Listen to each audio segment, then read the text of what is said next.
Titanic మహా వాడ నౌక మునిగిపోతున్నది. అందులో చాలా మంది కోటీశ్వర్లు ఉన్నారు. వాళ్ళందరినీ ఆ ఓడలోంచి బయటికి తెచ్చి చిన్న చిన్న బోటులో పెట్టి బయటికి పంపించేస్తున్నారు.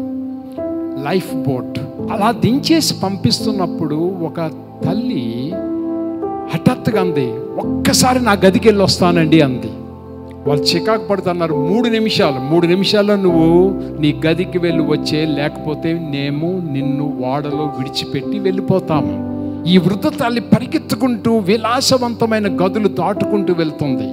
అక్కడ ఎన్నో ఆటపాటలు పేకాటలు ఆడే గదులు ఉన్నాయి. ఆ గదిలో పేకాటలు లేవు, ఇప్పుడు మునిగిపోతుంది. అందులో ఉన్న డబ్బు మోకాల వరకు ఉన్నాయి. అవన్నీ దాటుకుంటూ పరిగెత్తుకుంటూ వెళ్తుంది. పౌండ్స్, డాలర్స్, ఎంతో విలువైన డబ్బు కట్టలు అక్కడ ఉన్నాయి. దాన్ని తన్నుకుంటూ పరిగెత్తుకుంటూ వెళ్తుంది.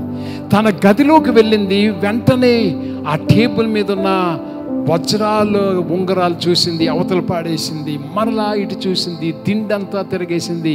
ఆ మంచం ప్రక్కన చిన్న టీపాయ్ ఉంది. ఆ టీపాయ్ మీద 3 బత్తాకాయలు ఉన్నాయి.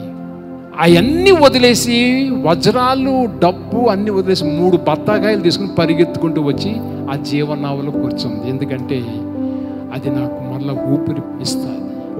ఈ ప్రయాణానికి కావాలని తిరిగి వెళ్ళి తెచ్చుకున్నది ఏమిటంటే అందరి దృష్టిలో బత్తాకాయలే, కానీ ఆమెకి జీవం. యేసయ్య కూడా ఒక్కసారి మళ్ళా తిరిగి భూలోకానికి వచ్చాడు. బత్తాకాయ లాంటి నలిగిపోయిన మన బ్రతుకుల్ని బాగు చేయాలని మనలందరినీ చంకనెత్తుకుని సిలువ దగ్గరికి వెళ్ళాడు. మన పాపాలన్నీ క్షమించాడు, మనల్ని పరిశుద్ధులుగా చేశాడు, విలువ పెట్టి కొనబడిన వారిగా మార్చాడు.